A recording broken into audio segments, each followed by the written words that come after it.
Hello, welcome, and sorry. It is our favorite time of the week, everybody's favorite time of the week. It is the Maple Bitcoin live stream. I'm Jor. I got Forrest, Rajat. Good to see everybody. We're going to be talking about a couple different topics today. The drama around Bitcoin with core, the knots. We're going to try to make some sense of it. And so what we're going to ask, I know there's a lot of people just showing up right now, but I thought it'd be kind of cool. We're all three of us are from Canada. We're three guys united by Bitcoin from Canada. But let us know where you're from, because this is not meant for just Canadians. It's for the global audience. We're trying to push the Bitcoin message and spread the adoption here. So, and when you show up, just drop a little flag of what country you're from and let us know where you're watching it from today. And So leave boys, a thumbs up so people can get this.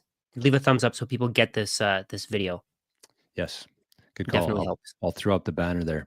Don't forget to press the like button. Help spread the Maple Bitcoin boys adoption. So it's called Your Node, Your Voice, Strengthening Bitcoin's network today. And we're happy to be here, boys. So let's kick it off. Yeah, so we should kick it off by maybe showing that video.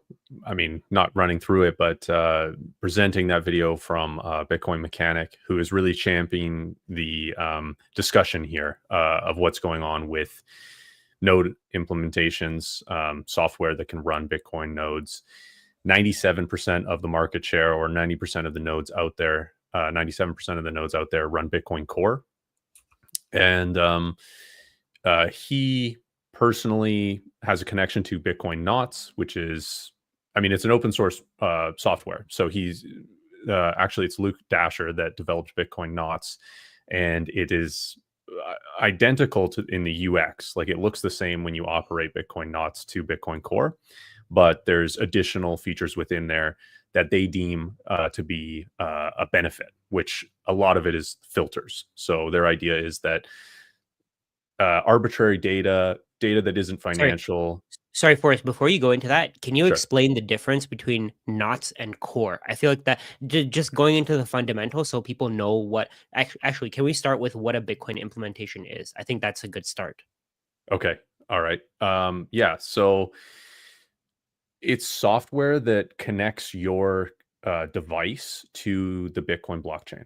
And it's an open source software, and it's been developed from the beginning of Bitcoin's existence. And the early implementations of it, you could mine off of it right away as well, just through your PC, your computer. But miners, I mean, you can hash without running a node, but you really can't mine without running a node. So that's kind of the difference there, or at least that's what I've been told, and it makes sense to me too. So it connects you to the blockchain. It allows you to get new blocks in. It allows you to send transactions, sign transactions, see your transactions through your own mempool, which again is an open source software as well. You can create your own mempool. And essentially, because it's open source, you could download Bitcoin Core and you could fork it as a software, but still connect to Bitcoin's blockchain, but add in whatever additional things. You could change the logo. You could do whatever you want within the code, but still connect to Bitcoin's network. And that doesn't change anything about Bitcoin by forking it.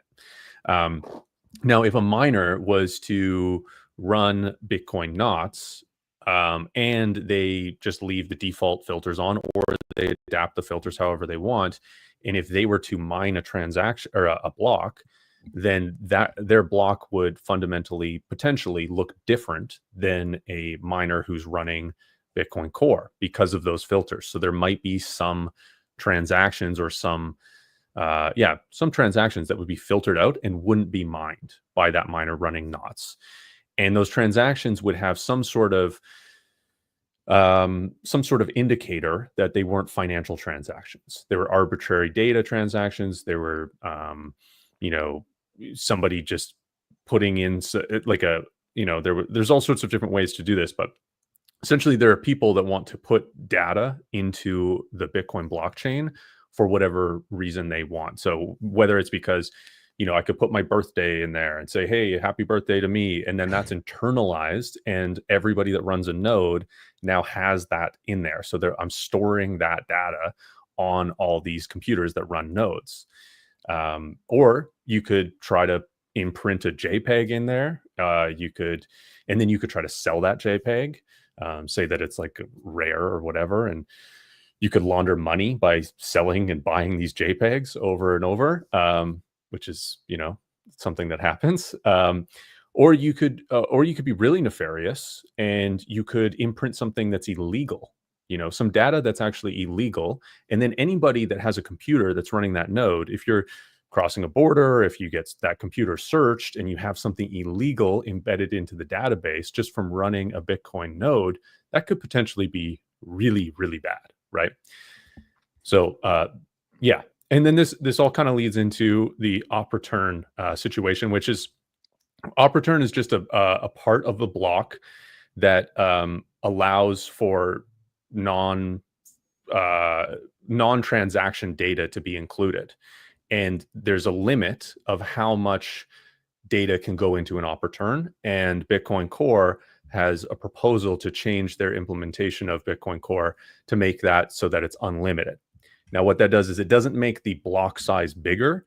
It just makes the op return potentially take up more space within that block, and therefore it becomes more expensive. Like if that bloats up to the full size of the block and it's all arbitrary data of people minting JPEGs or whatever, and you're trying to do a financial transaction in the transaction side of the block, it would become really expensive. If there's a big spam attack and a lot of people want to put data into the op return for some reason.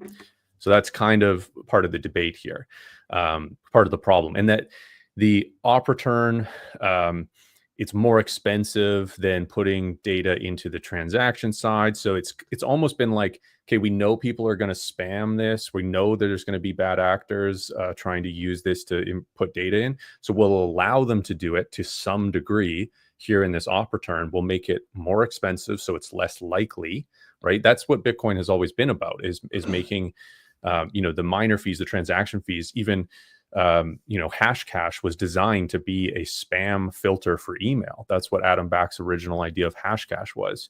So to make it expensive to do a transaction limits the amount of people willing and able to do spam type transactions, and it keeps it more of a financial instrument, because that's the only value in something like this. So can we talk more about why this is a threat to Bitcoin? So the way, from what I see, from what I understand, tell me if I'm right or wrong here. From what I understand, basically, if there's no filter, there's going to be more, I guess, spam, things Junk. that aren't financial junk, things that aren't financial transactions on the blockchain, and the people who are running nodes are going to have those bits of spam and that junk on their nodes. And what'll happen is it'll become harder and harder to run a node. Is that accurate? No. Will it increase the size of a block or anything like that? No. It's not going to increase the blockchain size. So Okay. it's different than like the 2017 like block size wars. It's not increasing the block size. Blocks will stay the same. Okay. We should maybe, sorry to cut you guys off here. I think this is just so important for people to really understand. And the Bitcoin network itself, yes, you can send Bitcoin back and forth. People see it as money, but most importantly, it is just data. And when you're running a node, you're basically taking a copy of all that data since January 3rd, 2009, and you're keeping a copy of that. And so the more stuff that's on there, non-monetary, like it's one thing for me to send some Bitcoin to Forest and that gets recorded and put it into the Bitcoin blockchain. And I'm happy to do that. That's why I'm running a node, because I want a copy of the updated ledger every 10 minutes. But when people spam it and there's no limit on that spam, it becomes harder and harder and more expensive for the average person to run a node, which that's what Bitcoin, the block size wars were about. The more expensive it is, the more friction there is for the average person to be able to do that, the more centralized it becomes, because there's less people actually running a node. And that's, if you look at like Ethereum, some of the blockchains that don't have any sort of limit on it, it's impossible for the average person to do it because it's so expensive. You need like basically a data center, right? So with this, like I can run a node myself. I'm keeping a copy of the blockchain, but I think it's just important for people to visualize the Bitcoin network is just data. Every Bitcoin transaction is just data. Yeah, and that's a big part of the argument from the other side of people that say, "Oh, this isn't a big deal. Bitcoin Core, go ahead. There's going to be spam no matter what." The idea is that the Bitcoin ledger and blockchain is just a database, and we're ascribing value to certain things of data, which are UTXOs. And yeah, it is just a database. But again, that video of Bitcoin Mechanic, he says that's like saying, you know, a jumbo jet and a tricycle are both transportation. They both serve different needs. So yeah, a database, you know, a centralized cloud database makes a lot more sense to hold all of your movies than the Bitcoin blockchain, which is very expensive to hold data and has a different purpose than just cloud storage. Its purpose is a financial ledger, and it becomes less and less usable the more people have an alternate use case for the Bitcoin blockchain. And this potentially could allow for that other use case, which is arbitrary data storage. So I think this was one of the reasons why when we, during, let's say, when the halving happened, the transaction fees were so high. I think some of the blocks were getting like millions of dollars of transaction fees. And was this part of the reason for that? That was because of something called runes, which uses Taproot. I'm not, that's a bit of a knowledge gap for myself actually about It's that, the same but idea though, right? That's what I thought. Yeah. But I'm not sure if it uses Opperturn. I'm not sure how they're doing it, but there is some sort of, actually, I believe it was maybe I think the UTXO bloat happened in 2020 actually. Anyway, I'm not 100% sure, but it is kind of the same idea of trying to create some other type of value with arbitrary data within Bitcoin. And the spammers find exploits. So they found exploits through SegWit, they found exploits through Taproot. Yeah, Opperturn has been an exploit as well, but they've been able to just limit the amount of exploiting that's gone in there. So I think what we want here is so that this is actually perfect. This issue is overblown and mostly noise. I think what we want here is we want the blockchain to have cheap transactions, and we don't want to have full blocks with just garbage transactions, right? Yeah, it makes it more difficult to use for sure. Jor, I just sent you or presented a screen here. If you want to show that. This is, a very good demonstration of why people think this is just noise and this isn't a big issue. So in 2024, this is the ordinals. That was the halving, or was it the runes? Was it runes or ordinals? I can't remember at this point. I think it was runes. I think it was, yeah. So you can see a huge amount of spike of spam, a huge amount of basically this chart is showing like arbitrary data included into the blockchain.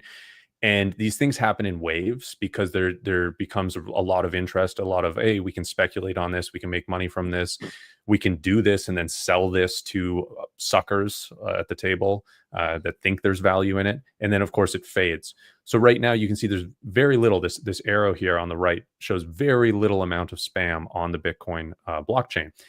And so it's like, why is it important to talk about this now? Like, what's the big deal, right?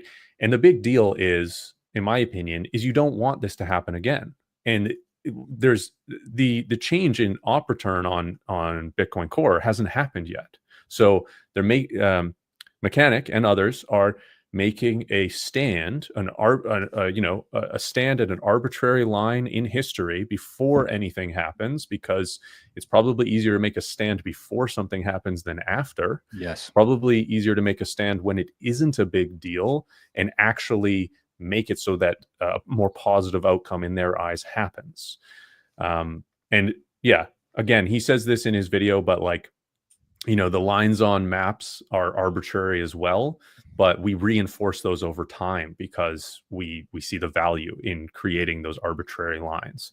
So again, this is just the idea of making a stand here before something else happens that could make Bitcoin less useful, which is the ultimate risk, in my opinion. I think one of the worst things is that if this spam existed at some point, like we had that spam from 2024, that's going to be on people's nodes forever. Yes. And the thing is too, is the additional spam, or like the UTXO set bloated in, I believe, 2020 or something like that. And if you're downloading a Bitcoin blockchain, it's incredibly quick until that point, and then it slows way down because there's so much more data in there. It becomes so much more intensive to your CPU, to your data, to your RAM, to your hard drive disk space, all of this stuff. And it actually makes like there's these original start nines, and you can't run them anymore. You can't run a node on them. You have to upgrade your hardware, and it's because of a spam attack that happened. And it makes it so that your hardware needs to be upgraded, and that makes it harder for people around the world to run nodes. And being able to run your own node is, if we all agree that that's the most important thing, then we should do as much as possible to make that as easy as possible. So the threat here would be if okay, so the blocks stay the same size, but they could be smaller if the spam wasn't on there. More financial transactions would fit into those limited size blocks. But we saw, okay, so if blocks are partially empty, let's say for example we have more financial transactions, no spam. If blocks are not full, let's say a few weeks ago, I think we had blocks that weren't completely full, right? So that would take up less space on a node. Yep. Right. So that would mean that the Bitcoin blockchain would technically be smaller if the spam didn't exist. I think potentially, but yeah, I mean, blocks are mostly full most of the time. So, but yeah, you could. There's some nuance with that, right? Like if you're pushing out your financial transaction because of fees, because of spam on the network, that spam transaction still happens, plus your financial transactions happens on top of that. So that, is going to make consistently full blocks constantly, Right. which will over time and maybe, in a very small degree affect the size of the overall blockchain. I believe that's how it works. That part I'm a little bit unclear on, actually, personally. But I think that's how it works too. So the way that I see it, tell me if you guys think that what I'm saying is right here. The way that I see it, if these spam transactions exist, every block is going to be completely full. There's going to be more transactions on Bitcoin nodes. Less of them are going to be dedicated to just financial transactions just as a percentage, meaning that people are going to be storing junk on their computers, on their servers. And the reason why this is a threat is because it becomes harder for people to run a node from their house. And over time, the block will keep getting bigger, or the blockchain will keep getting bigger and bigger, until at some point, the only way to run a node would be to have some kind of industrial warehouse to hold all your servers and the data. Is that right? Potentially, yes. The block size wouldn't change though, right? Like it wouldn't actually be more data for people to store. It would just be that the people who actually want to use Bitcoin as it was designed to be as a monetary network, they're going to have to pay more fees because there's more spam and more people competing for that precious block space. So the people who actually want to use Bitcoin as it was made to be designed to be used, they're going to have to pay more, which over time, I think that will turn into a trend where people are like, well, I'm not going to pay this much to send a transaction because it doesn't really make sense. Whereas if people are using it specifically for monetary reasons, then yes, you still have the ability to bump up your fee to, increase your priority and get into the next block. But the fees aren't out of control. Just like when the ordinals and the ruins were going on there, like nobody was sending Bitcoin. The miners were making bank. They were happy about it, but nobody was actually using Bitcoin the way it was designed to be used, which was peer-to-peer transactions with each other, right? Yeah. Yes. So there's arguments that block size needs to change in some way, size-wise, smaller or bigger. There's arguments on both. I think the having consistently full blocks isn't going to change or isn't going to cause a more of an issue for people running nodes, because it's already kind of baked in that's the size of the blockchain going forward. It's more that's maybe a secondary or third kind of issue. The first two major issues is that it makes it more expensive and more difficult to actually do real financial transactions, and the potential for spammers to inlay something harmful into the op return because it's also serialized. Whereas other times, harmful data has been put into the blockchain. It's actually been all chopped up and doesn't actually relate to one specific thing. So here's my question then, because this is maybe where I get a little bit confused myself, because I know that the block size is limited, and I think that that's very important for people to understand.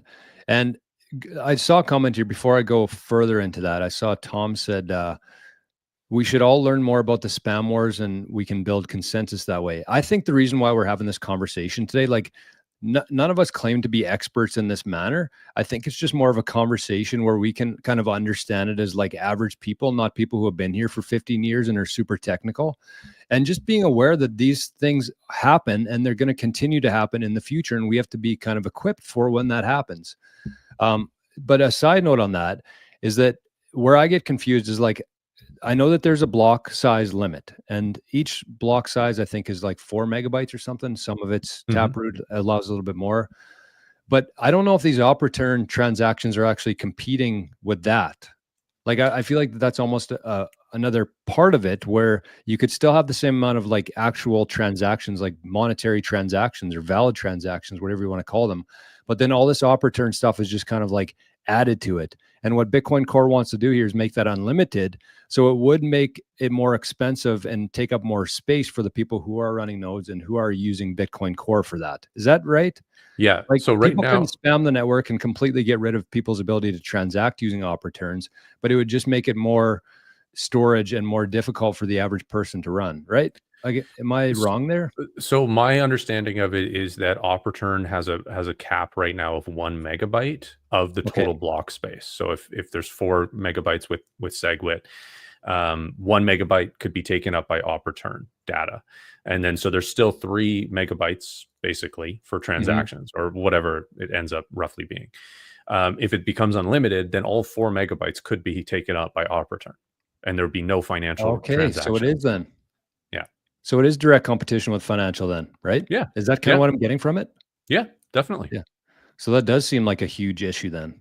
It's a huge issue. It's a huge issue. I'm not sure why people. I mean, there's people out there that are just like, oh, well, people should be able to do whatever they want. Like freedom maximalists that say, oh, Right. people should be able to do whatever they want on the Bitcoin blockchain, which is I think is kind of a bad argument. It's like, yeah, but you're doing something.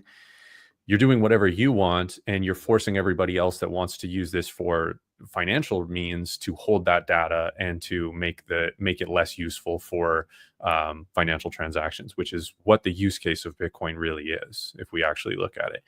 And there's other places you can go mess around with images of cats and stuff. Just go do that somewhere else. Like that's the kind of the thing. And a lot of the people pushing for the op return or for the vulnerabilities within the block to be able to put spam in, if you look into their history, they're pretty connected into other places and other blockchains and other stuff that they want to be able to sell these images or whatever that they're making and putting into spaces. Do you think they could also have? Do you think they'd also have some kind of link with miners who get paid more in transaction fees if blocks are full? So that's the other thing too, right? Like large miners that are just trying to make a buck, that don't necessarily care about the longevity of Bitcoin as a financial system. I mean, they're going to get paid more if there's more more data within the blocks and the blocks are full. And if people are competing for blocks, then the fees go way up, right? Block space.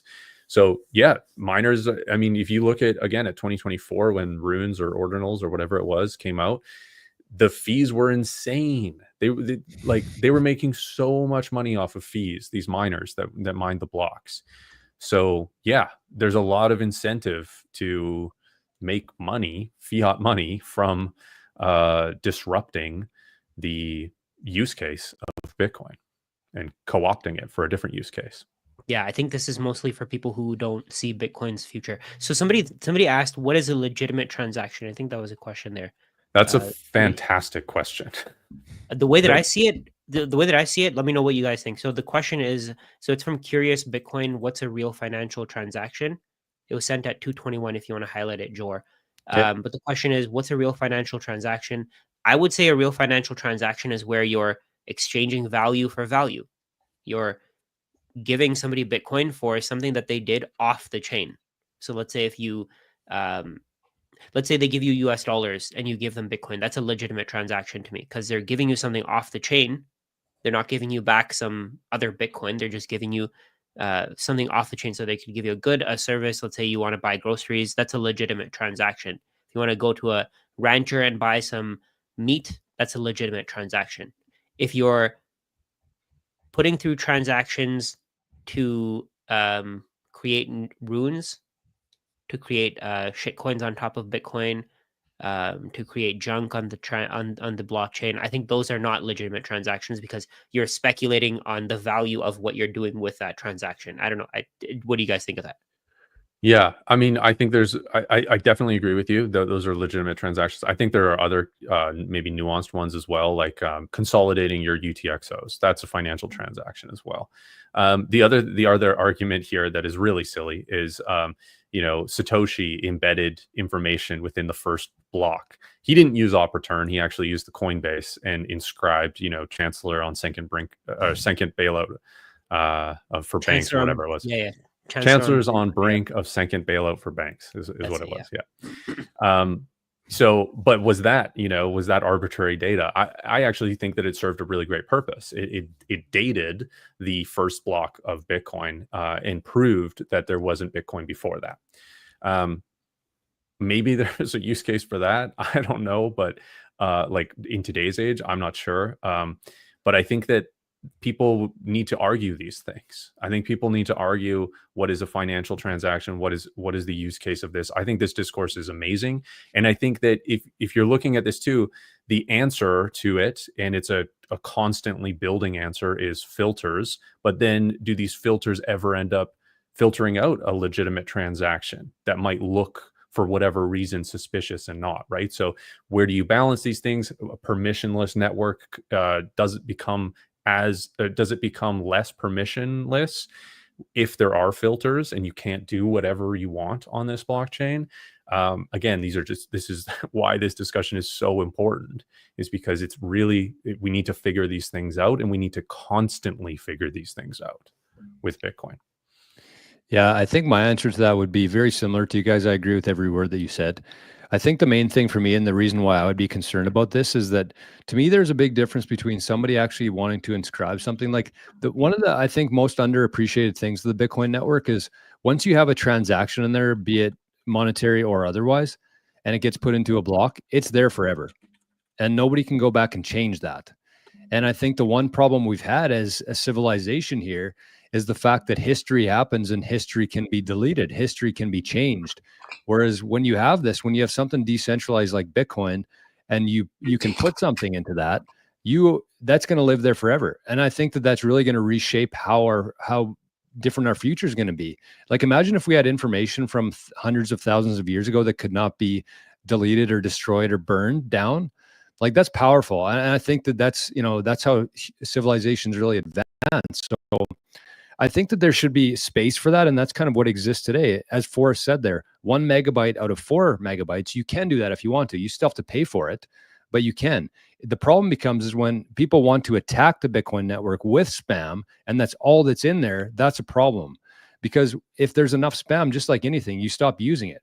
If you're looking at a Twitter thing or a thread and it's all just spam, people just stop looking. And I feel like that's what would happen with Bitcoin, is that if it was all spam, people would stop using it for what it was designed to be. It would be more expensive, and people would actually lose the plot here, which is it is a way to exchange value peer-to-peer to anybody else on the planet. So that's what a financial transaction is to me. And I think that the problem and the worry to me is that if we make it unlimited and people have enough capital, people still have the ability to print money. And if they really wanted to stop Bitcoin, they could spam it. And there's really nothing that you could do about it at that point. Once that change has been implemented, that's a big problem. Yeah, and I'll just quickly add to that. The 1 megabyte limit on op return could be viewed as a type of filter, and there has been filters on Bitcoin throughout time. So the filter argument of saying, "Oh, this is that," and whatever, we just need to figure out the balance of that. That's the only thing. I wanted to say, so can you share my screen there, Jor? Yep.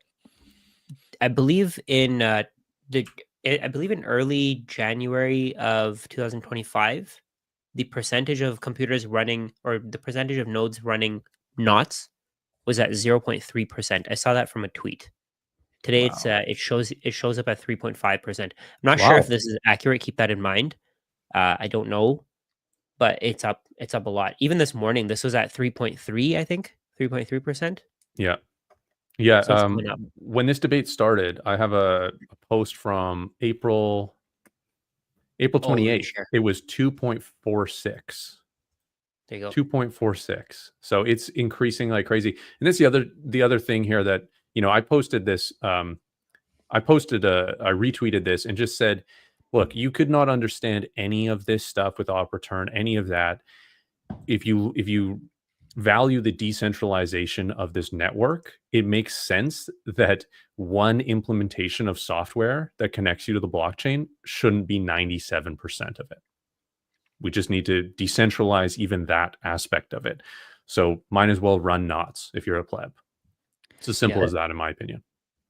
I couldn't agree more. And I think that the thing that's going to happen, I think, in terms of my vision of the future here, is if you think about, just being how early we are right now, like think about when people started first buying Bitcoin, right? Like there was a couple different exchanges. I think it was Mt. Gox, Coinbase might have been in there afterwards, but it was the same kind of thing. It was very centralized. And I think that the reason why Bitcoin Core today has the majority of that share is because they were kind of the first ones. They were the only ones that really existed. You started running a node, kind of just common knowledge within Bitcoin was like, yeah, download Bitcoin Core without really even knowing it. So it's not like I intentionally chose to do that. That's just kind of what the education that I took in was to do. So if you look at what's happened since then, Mt. Gox, Coinbase, there's thousands of exchanges now. And I think that in the future, there's going to be thousands of, different softwares that run, thousands of different miners that run instead of just like a couple big ones. I think over time, but I think it's still very important to understand this because we could come to an inflection point here in Bitcoin, whether this is one or not. We have to be prepared. We have to be equipped, and we have to be able to have conversations about it without, people getting all butthurt by it. So I think the purpose of today's was just not to tell you Bitcoin Core or not, point out the issues with it, and just start having these conversations and help people who are holding Bitcoin and wanting to contribute to this network have a better understanding of what this thing really, the power that we have as people running Bitcoin nodes, essentially. Absolutely. Well said, Jor. So with that, we got a super chat here and kind of a follow-up to this, which is from Nav. So Nav sent in $5. Thank you, Nav. And says, this whole fiasco got me confused on what to run a node with, knots or core. Yeah, I would just say you could run either. There again, the UX of knots is identical. Connecting it to Sparrow or Electrum or something like that is very, very easy.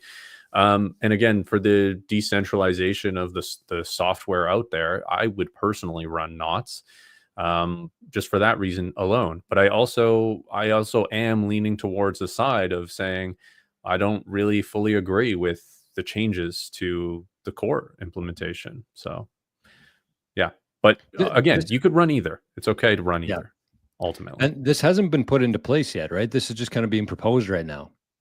Yeah, that's my understanding as well. Yeah. And I'm going to piggyback off Forrest there. I think that I currently run Bitcoin Core. I'm somebody who just got into Bitcoin, running my own node about half a year ago now. So that was that's kind of the default there was Bitcoin Core. That's what people who I trusted told me to download. And there was no issues because they were very similar between Core and Knots up until now. So I think that I will probably switch to Knots as well, strictly because I believe that it should be 50-50 instead of 90-3 or 95-3. So, unless one of them really does something that really pisses me off or vice versa, then I'll choose. But I think just specifically for decentralization at this point, I am going to start running Knots instead of Core. Yeah, so I want to ask you guys. I started running Knots a month ago. I was running Core before that. Go ahead, Rashad. I want to ask you guys a question. So let's say, for example, you run Knots versus Core. And let's say Core doesn't have the filters, but Knots does. Is the filter just what you're storing on your own device? So there's a couple different things. It's what you actually see within your mempool. So it takes up less space in that way. And then what you're storing. Kind of, yes. Yeah. and also what you would potentially mine if you were a miner too. So it's probably much more important for miners to be running No. this, in my opinion. Yeah. Okay, so if miners were to run knots, then they're going to have a choice of what to filter out, and if there's spam transactions, they may just ignore them. Yeah. But then somebody else is going to pick them up later. Yep. But for that block, there's maybe more space for non-financial transactions. Like that's what, Ocean is a pool that runs knots, I believe. But also it allows each miner to build their own template, their block template. So they could include, even if you're mining through Ocean, you could include spam transactions if you wanted, because you have freedom to design your own block template as a miner. Right? Yeah. But yeah, it gets included later on. But again, if it was more 50-50, right? So there would be, all these miners mining with knots and filtering out that stuff. And then, yeah, they'd get included later on, but there would be these pockets of openness for ease of financial transactions, lowering the cost for actual financial transactions as opposed to spam for the ones that are mined with miners that are running knots.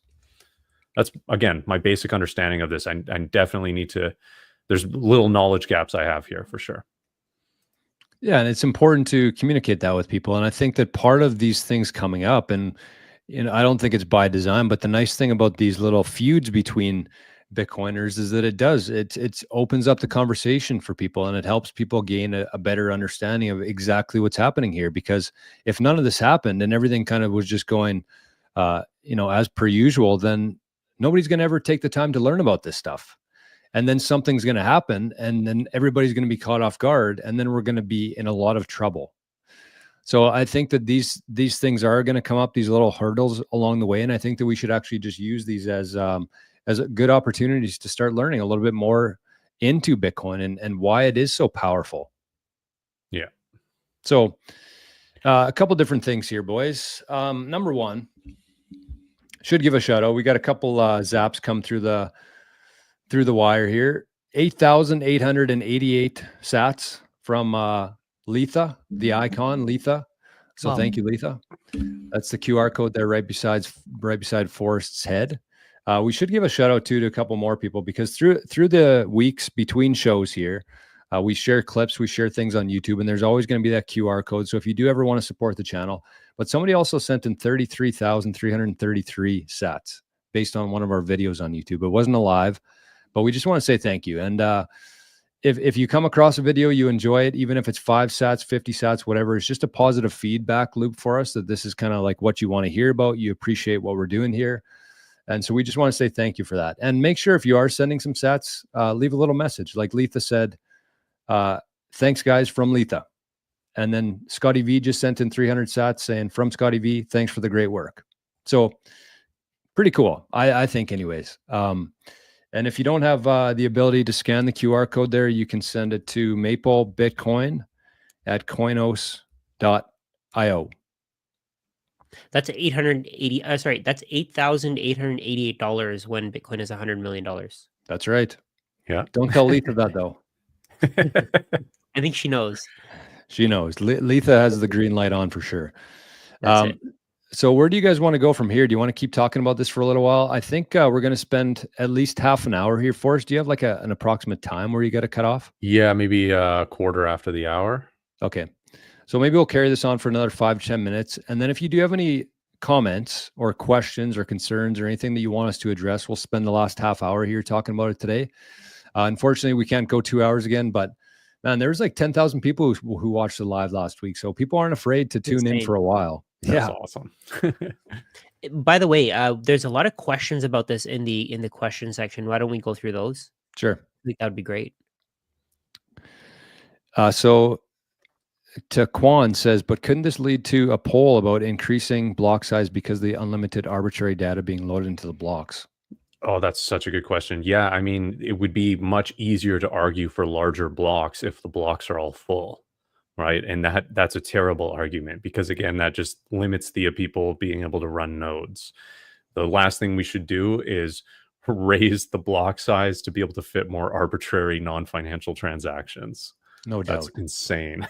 I think one thing is that no matter how big the blocks get, we're always going to get to that We're always going to get to the capacity, because there's this theory where if you add more lanes to a highway, it doesn't matter how many lanes you add, it's always going to be busy, because if there are more lanes, then people see it as being less busy and they think, okay, I'll use the highway too. But if there are less lanes, fewer lanes, then people see the highway as busy and they think, okay, maybe I'll take public transit or I'll take the side roads. So regardless of what happens, that applies to Bitcoin, because if we have bigger blocks and the transaction fees go to 0.001 or like 1 Satoshi, 1 cent, and if people see that, they're going to think, okay, maybe I can send more bullshit transactions on the blockchain. I can buy my coffees on the blockchain. I can create more runes on the blockchain, or whatever they want to do. It's just going to get bigger and bigger. So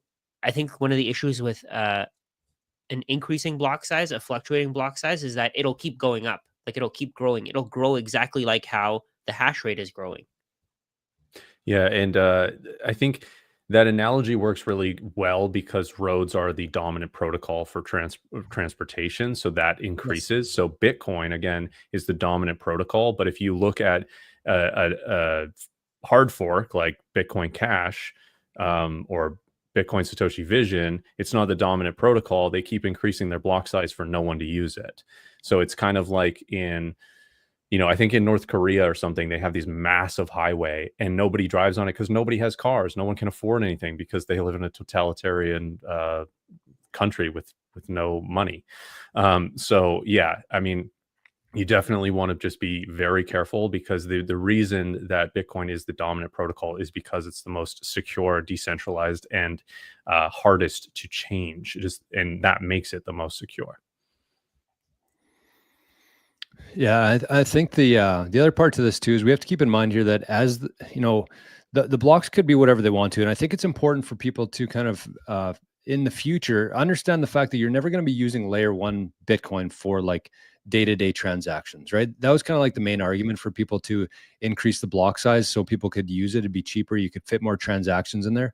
But like realistically, nobody's going to be paying for coffee or paying for a meal or paying for anything on layer one, because that's not the point of layer one. Layer one is a very secure network. It's more expensive. It takes longer. It's for larger transactions. Like, think about Bitcoin layer one as like a bank wire. Think about the Lightning Network as you tapping your Visa card at the restaurant.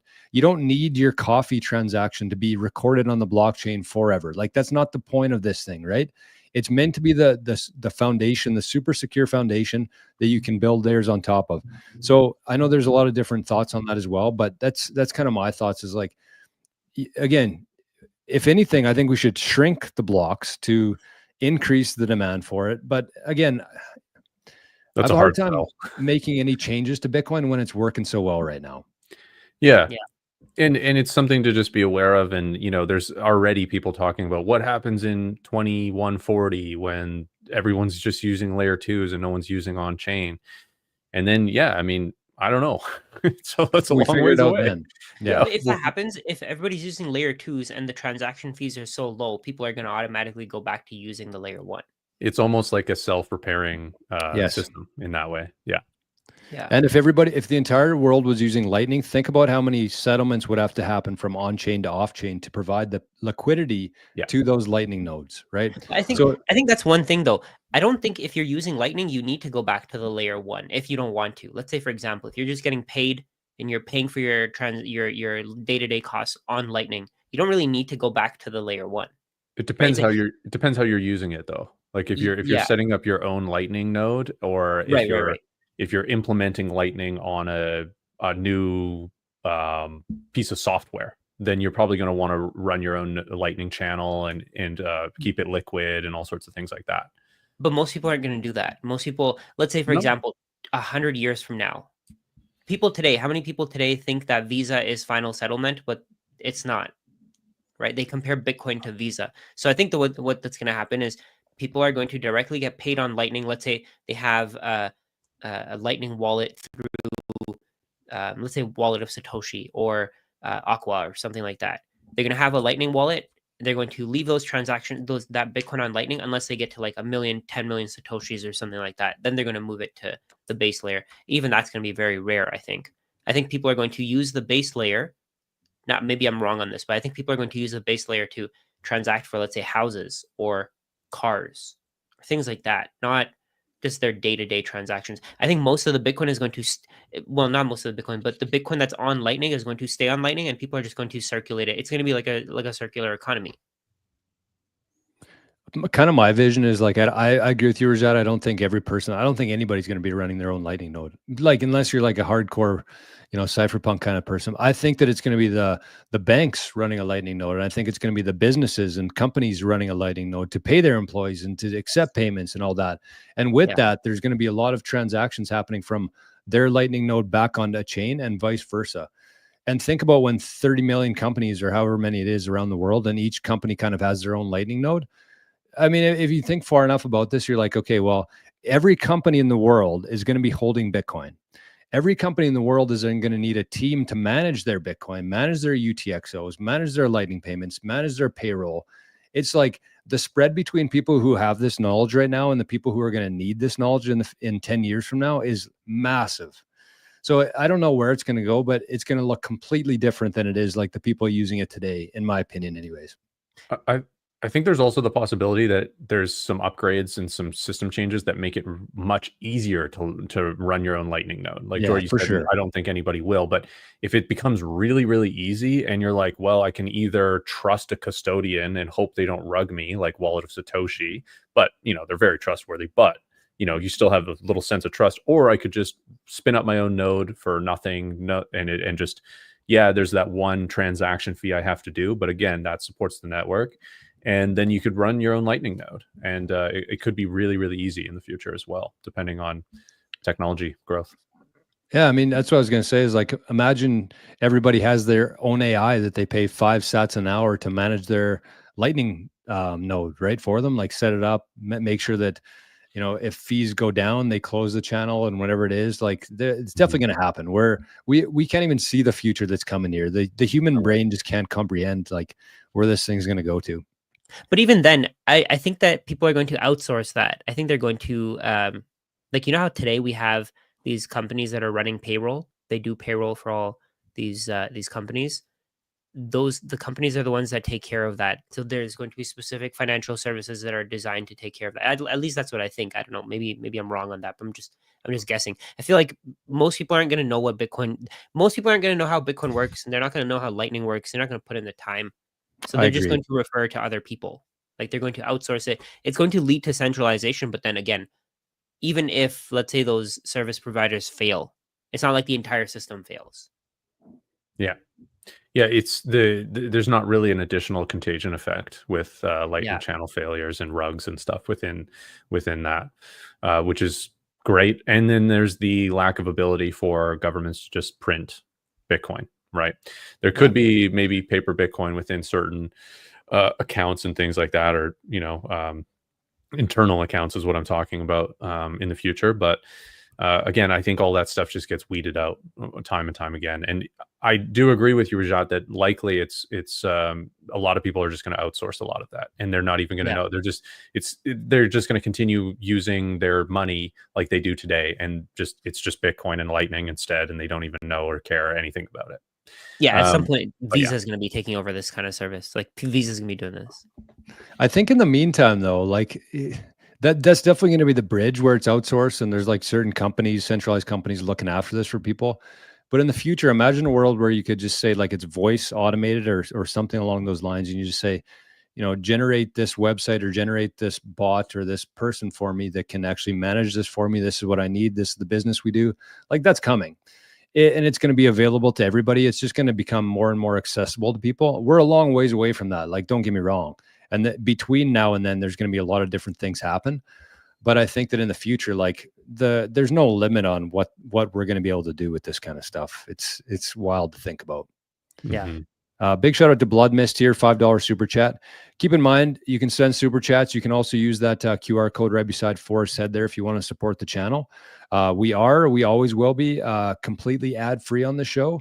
That is our promise to you until we break it. You can't really call us out on that. But we are community funded here. So if you enjoy what we're doing, if you've been learning stuff, if you've been entertained in any sort of way, you can support the channel that way or through super chats. But Blood Mist says, for those wondering whether to switch to knots, Knots is essentially just core, but with added options for the node runner to filter spam. Very good to clarify there. It's like a carbon copy, pretty much, right? Like Nor, Knots core. I keep saying Nor, but it looks kind of the same thing. identical. It looks Yeah. identical. There's just an additional tab for filters.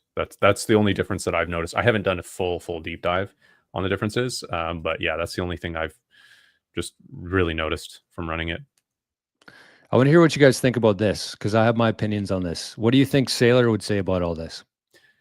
Well, the first thing is he supposedly told Kathy Woods not to fund core developers at one point, and people were up in arms talking about, oh, like you're taking funding away from people that are doing vital service on maintaining Bitcoin's code and things like that. But I think it was maybe just because funding from a central source like that could really dictate what goes on with the code. So I think it's better to have a lot of smaller funders funding these developers. So I think maybe Saylor is thinking, hey, this is a good discussion to have. I don't know. I don't really know, but yeah.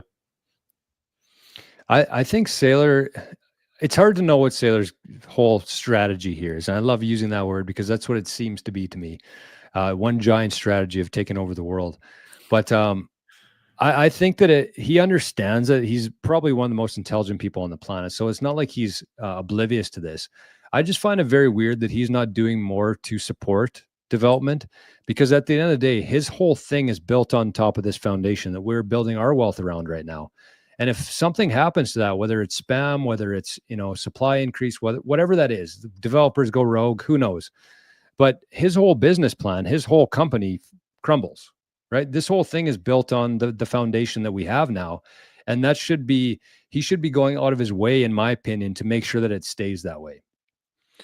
One thing that I will say that's kind of sus is there's these images of the new Bitcoin space that MSTR started in the Bay Area. And in one of the images, there was a Bitcoin wizard with the OP cats, which was like a total spam attack using the OP return to embed JPEGs. And that felt weird. That felt off to me. I didn't really see many people talk about that, but there's a lot of money in the spam stuff, and I don't know, a lot of VCs trying to make some quick buck off that. But at the same time, like if we know Saylor, his big thing is like focus your time and energy. That's what Saylor's doing. He's focused on taking as much capital from the old system, getting it into Bitcoin. Like that's what he's focused on right now. I'm sure he would love to be able to, talk about open source, support Bitcoin developers, but he's laser focused on growing strategy. I just think he's kind of missing the plot that if the foundation fails here, everything built on top of that, including strategy, is also going to fail. Yeah, I mean, he probably fundamentally knows that, but whether he understands all the ins and outs of what's going on, I don't know. He's a super intelligent guy. I'm sure he could if he spent time on it. But yeah, it's hard to know exactly what he thinks about anything, right? Geo, King Sailor Moon Boy. I'm definitely not a Sailor Moon Boy, that's for sure. I'm a lot of things. I'm more of a Rajat and Forrest Moon Boy than Michael Saylor. But anyways, let's get to the next one here. Do you guys see any that stood out to you in terms of the starred ones on here? I should unstar that one. Where do I download the software to run a node? I think you can you could download Bitcoin Core from, I think, bitcoin.org maybe. And then I mean, it's a good idea to bitcoinknots.org is Bitcoin, or is Knots version. And then I think bitcoincore.org maybe. Let's see. Hey George, share my screen. Yep. Yeah, bitcoin.org. It has the download for Core. Bitcoinknots.org. Yeah, those are the two places. And then you said bitcoincore.org? Just bitcoin.org. Oh, bitcoin.org. Okay, so here. Let's see. And it is important, while Rajat's kind of going through this and finding where to do it, it is important to note that, yes, you can use something like a Start9 server, running your own server and keeping the copy of the Bitcoin blockchain on there. You can use like Umbrel. There's a Raspberry Blitz, a bunch of different options for it. but it's also, you can also just do this with like a storage device, like an external hard drive. Like those things have other features that aren't necessarily involved with running a Bitcoin node. So you can do this on an old laptop. You can get an external device for like $100, download a copy of it onto there, connect to that. Plus you can also, I think it's called pruning transactions, where you Pruning can the download node. What is it? Pruning the node. Yeah. Pruning the node, which would mean you're basically saying, I only want financial transactions on here. I don't want anything else, which is a significantly less storage hit to you. So probably from the laptop that you're watching this on right now, you should be able to download like the pruned node version of it. So just want to clarify there. Pruning a node just dictates that you still have to run through the entire blockchain. You have to sync the entire blockchain, and then it's only going to sync a certain amount of gigabytes of the past blocks. It's not filtering certain transactions or anything like that. It is you could set a prune node for like 30 gigabytes. So say on your computer you have 30 gigabytes of extra storage. You'd still have to download it, but it's deleting the last ones as you download it, so that it's not taking up the full 700 gigabytes of the node. But then it's going to just continue to, when it updates a new one, it's going to delete an old one from the back of the node. That's what a pruned node does. Interesting. Good to know. Thanks for clarifying that, Forrest. Yeah. That's a cool thing about this channel. I learn stuff every day from hanging out with you guys. So the one thing what was that? Sorry? I said same here. Yeah. The one thing I would say is, after the show here, I'm going to put a pinned comment underneath the channel for things we talked about, like the bitcoin.org, the Bitcoin Nuts website. And we're going to share some links in terms of like, if you want to get an Umbrel, if you want to get a Start 9. So if you're watching this now, it's not available at this time, but come back. I'll put it in the pinned comments under this video. So if you're watching it later, you can check that out and you can find the links very accessible there for you. So we got another zap here. Should break the seriousness of the Bitcoin once in a while. Who was it here? Scotty V, I think. Sorry, boys. I had it up here, but then I changed. Oh, another one. Look at this. Yeah, Scotty V. 500 sats, another one. And, two back-to-back here. Look at this. 8,888 sats. All the best from South Africa. Keep educating. People really like that number. Keep educating, starting my node journey from Cornelius in South Africa. 8,888 sats. And we got one more of the exact same number. Wow. 8,888. Happy Fat Zap Friday, crew. Can you feel the momentum building for the rest of the year? It's going to be incredibly fun. Isn't that true? I've been noticing that myself in the last couple of weeks. There's something happening right now. The average person starting to tune in. The people who are already here are starting to care a little bit more. Everybody's realizing that the race is on to accumulate, as much as this scarce resource as possible. And it's pretty electric, I think, anyways. That's why I wore this orange hoodie today. This is my Feeling Bullish hoodie, my orange one. Yeah, the vibes are good. The vibes feel really good in Bitcoin right now. Like, yeah, there's this, debate and a little bit of heated discussion with the node thing going on, but I mean, I think that's good. But then beyond that, there's just this vibe of like, we're back. And it's not, I mean, the price is up and all that, but maybe that's part of it. I don't know. But it just feels very, very hopeful for Bitcoin right now. What do you think? What are you getting, Rajat, right now? You're pretty deep into the Bitcoin world. What's your vibe right now? I don't know. I feel like the same people who were buying before are still buying now. Most of retail isn't here. People aren't really searching for Bitcoin. I actually think we're not going to have the same cycles as before. Just based on what we're seeing. Before, we used to have those massive bumps up and then the massive drawdown. Right? We'd have like 1,000% rise in price, and we'd have an 80% drawdown. I don't think that's going to happen anymore. Just based on the fact that I don't think most of retail is in yet. I don't think most of retail has even figured it out yet. I think they're thinking. You don't think that's going to happen when they do get in, or if they do get in? I don't know. I feel like when retail gets in this time, they're going to want to hold because of just what's happening, just the information that's going around. I feel like I don't see as many of those random accounts with the stupid faces on their thumbnails.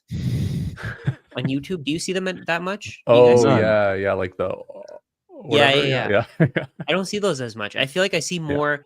I see more people like you guys. I see Yeah. more people like myself. We talk straight about just about Bitcoin, about what's going on. We see other channels that are doing the same thing, and they're getting better at creating their content. So I feel like the fear, emotions, the greed, all that stuff is kind of getting flushed out. All the people who were posting about that stuff, they were also posting about crypto, like just shit coins. And I feel like people aren't trusting them anymore. So there's one creator on X. Her name is Crypto Wendy. You guys probably know her, Dude, right? I bodied her in a comment She today. got share the comment if you can, but she got really pissed off. She got really pissed off about Michael Saylor saying that he's gonna add another $42 billion. Dude, She's I like, absolutely she's like, bodied this her. is stupid. She's like, this is so dumb. But I mean, obviously, because her shitcoins aren't getting pumped up. Yeah. Yeah. So she said, this is really effing stupid. Yeah. Michael Saylor buys or raises 84 billion.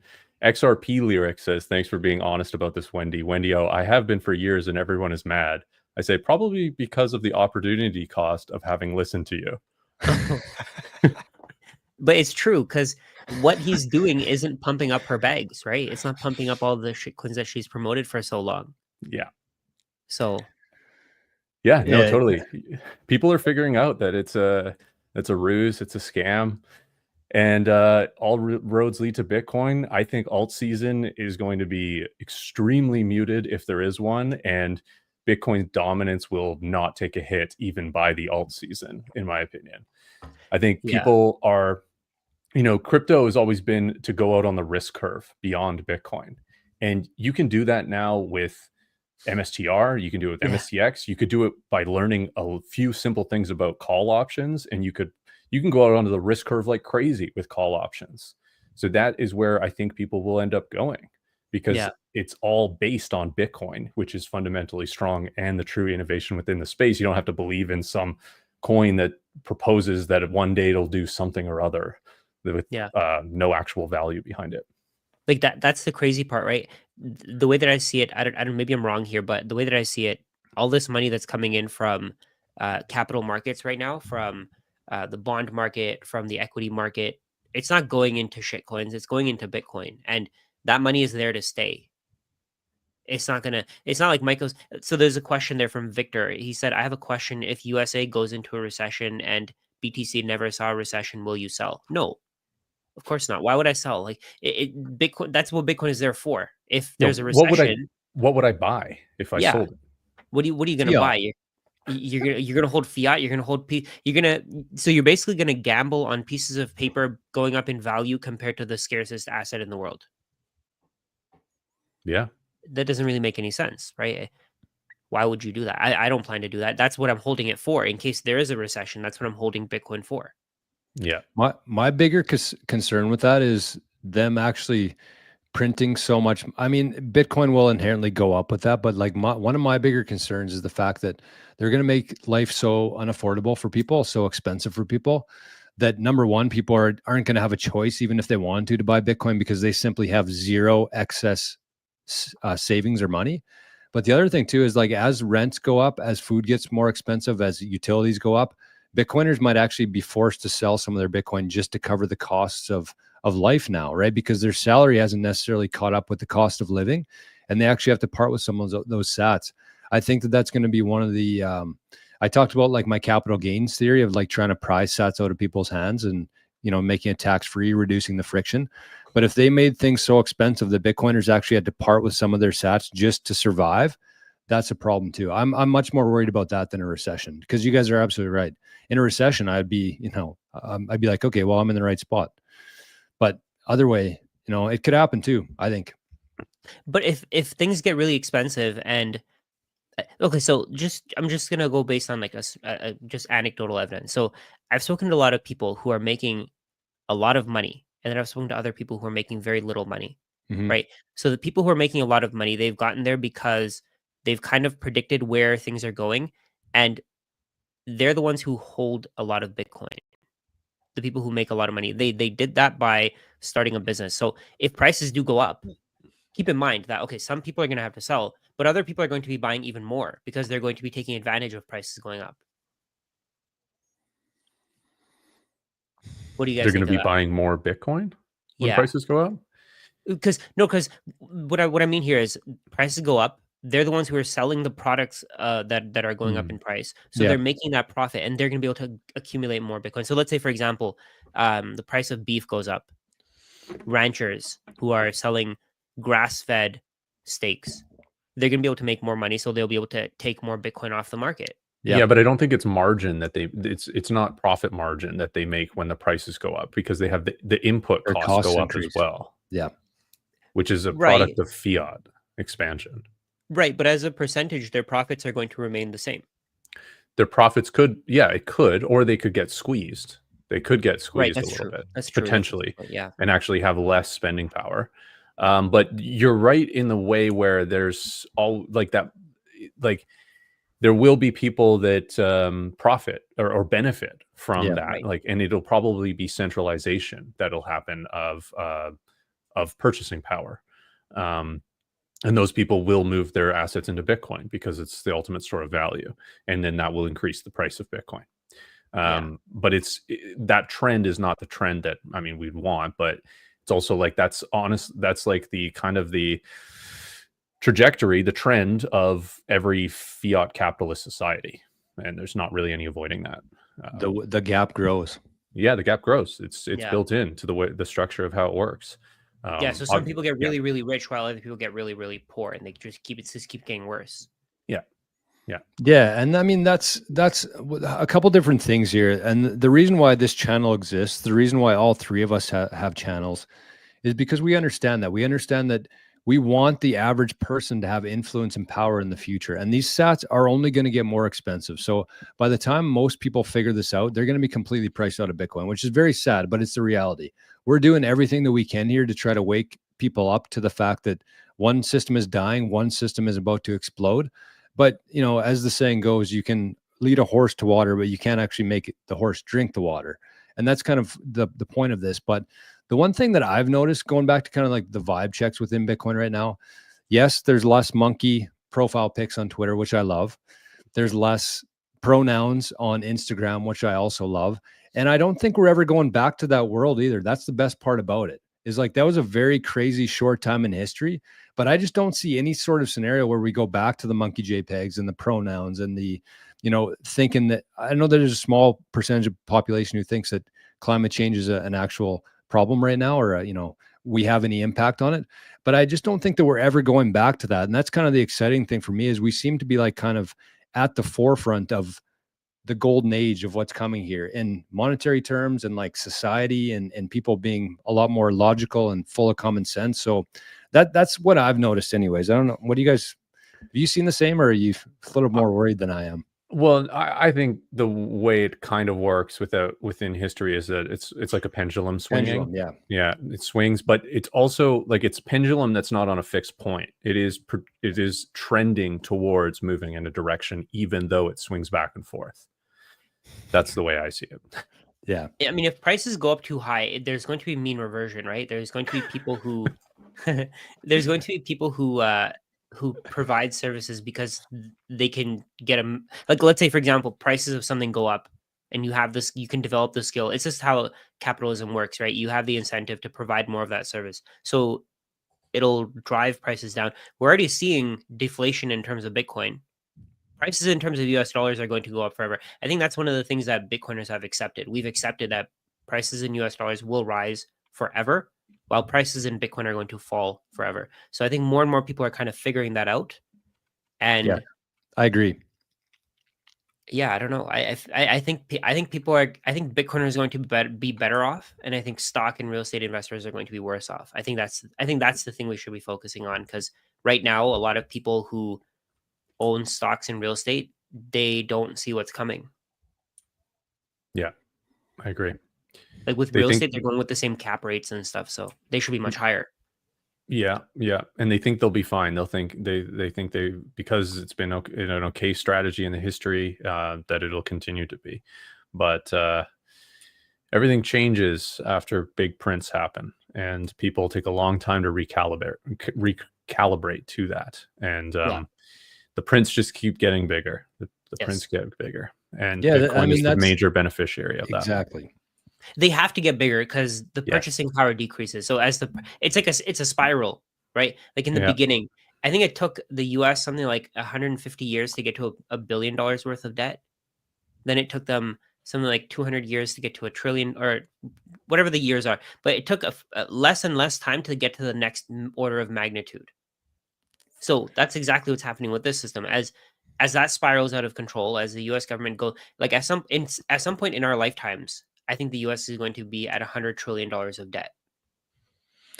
I think it's possible that the US completely defaults on their debt within our lifetime. Yeah, definitely possible. Yeah.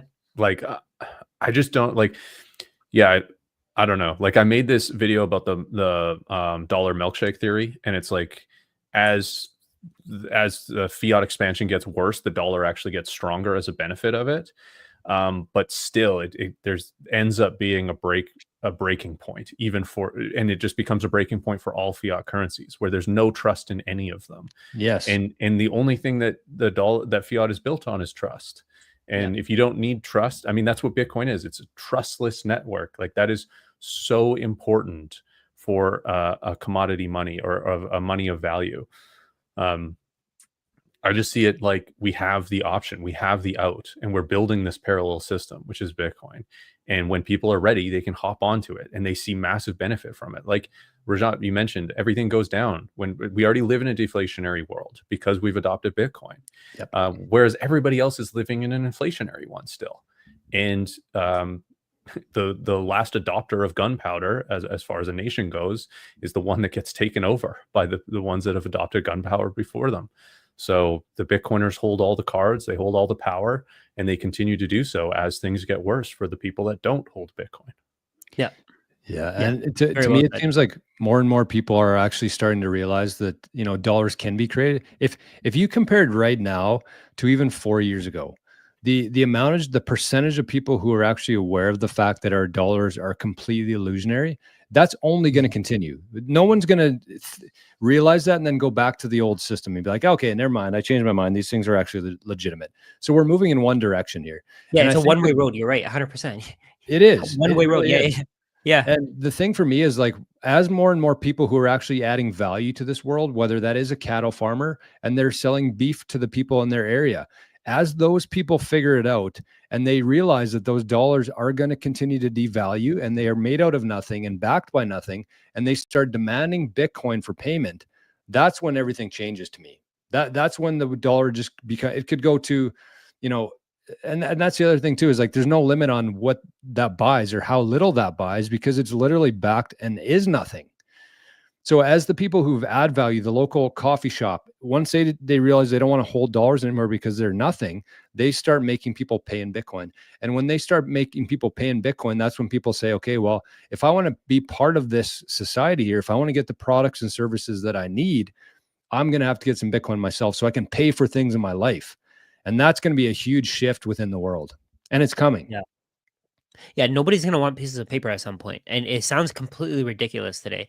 Oh, why would nobody want dollars? The US government is backing it. The US government created it. It's backed by gold, some people might think, right? But they're not going to want them eventually because there's going to just be so many dollars. It's like if you try to pay somebody with a grain of sand, they can go to a beach and get another grain of sand. Why would they want to be paid in sand? Even if you try to convince them that it's valuable, at some point, like in the current system, it's taken over 100 years to indoctrinate people into thinking that pieces of paper are valuable.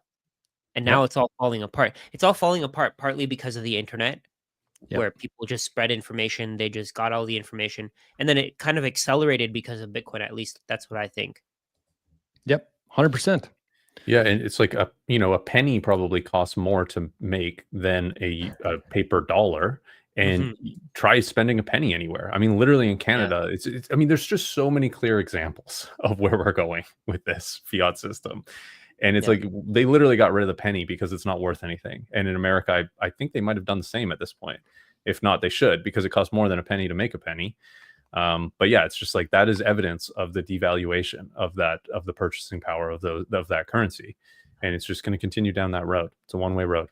I want to ask you guys a question. So right now it costs, so the cost, based on what you were saying there, Forrest, the cost, right now it costs something like 10 cents to make a US dollar. When do you guys does think it? that's going to? Yeah. So to make a $100 bill, it costs like 11 or I think 9 to 12 cents, something like that. When do you guys think that's going to go to $1? Because the value of the dollar is going to keep decreasing. It's going to keep decreasing, right? Yeah, there'll be a point, maybe. They also want dollars to disappear, though, too. We got to keep that in mind. Is they want a cashless society. So I think that it'll be long before that happens. We'll actually be in like a fully, if they have it their way, cash will just stop long before that, in my opinion. Yeah, the digital dollar costs a lot less than the 11 cents. So yeah, that's the direction they'll go. Okay, well, we just got a couple more zaps here, fellas. We should give a couple shout outs here. VE7 Lee, one of the big supporters of the Maple Bitcoin channel here. 1,888 sats. No comment, but thank you. Somebody anonymously sent in 2,100 sats and said, great show, guys. Very informative. So thank you. Forrest, you got to go. Rajat, what do you want to do? You want to stick around or you got to go too? Oh, I'm down to head out. You're going to head out? This is a good call. Yeah.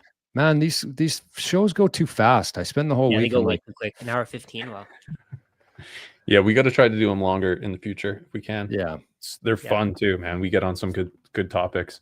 Yeah, like these questions are so great. Every single question's been so like. Even having you guys talk, I'm learning so much.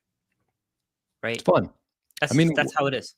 We're trying to. There's a comment here that said, "Amazing how the wealthy have been able to keep the regular man down for so long." It's because the wealthy man owned the media, which was the TV, the newspaper, and the radio. And the wealthy man was able to tell people whatever they wanted to tell them. And since the internet, because we're moving into this decentralized world per the sovereign individual thesis, which I agree with, we have shows like this. We have the ability now, because of the internet, where we can reach people across the world and talk about the truth. That's why we are here, right? Where nobody's paying us to be here. We don't have any sponsors. We're just doing this because we believe in the message here, and we want to get this out as far as possible. So we very much appreciate all the support. We understand not everybody has sats to give this way, but to those who do, it means the world to us. And if you don't have the sats to share, the only thing that we would say is like the video, leave a nice comment, make sure you're subscribed if you're enjoying what we're doing here, and turn on the notifications too. It makes a big difference for the channel. And yeah, you could also share it with a friend that you're trying to orange pill, or somebody that's on the same wavelength as you. Sharing goes a long way as well. Sharing is caring. Great comment there from Aaron. The rich get richer, but basically just responding to somebody else. The rich get richer because they buy assets. The poor consume what the assets produce. Very true. Yep. Okay. Any final words, Rajat? What do you got to say before we head into the weekend? Sorry. Very Canadian response. Okay. Well, thanks everybody. Thanks for showing up. We're going to keep doing these every Friday at 2 p.m. Eastern time. So again, if you're not subscribed yet, make sure you do if you believe in what we're doing here. And that's it. Have yourselves an amazing weekend. Thanks again for being here. Thanks for the sats. And we'll see you on the next one, boys. Thank you. See ya.